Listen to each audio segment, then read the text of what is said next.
Donald Trump is slapping tariffs on EU steel and aluminium imports, kicking the bloc where it hurts. The move is now sparking warnings that it could destroy Europe's steel industry, where prices could drop by up to 40%.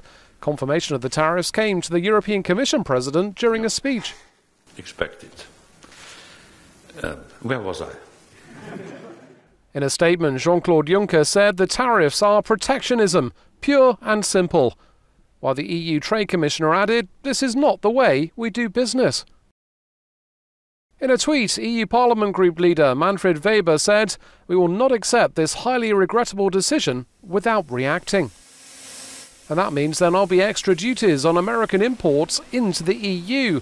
It spells uncertainty for businesses on both sides of the Atlantic, including Europe's steel sector.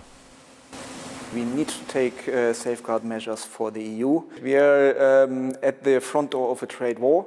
Therefore, we have to continue discussions, negotiations with the US. That has to be done on political level because the European Commission is also planning other rebalancing measures. So it's not only about safeguards.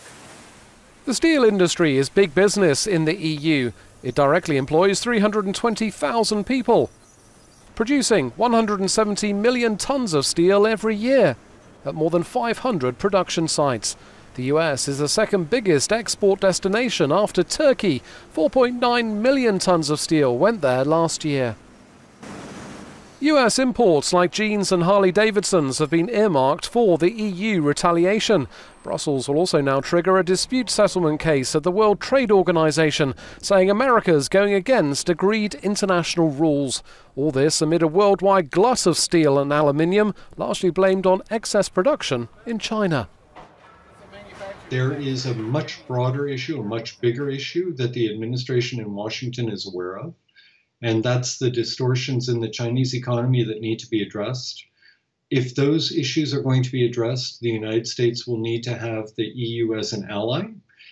And to be getting into a quarrel with the EU at the same time that we have a much bigger issue is tactically, I would say, wrong and strategically wrong.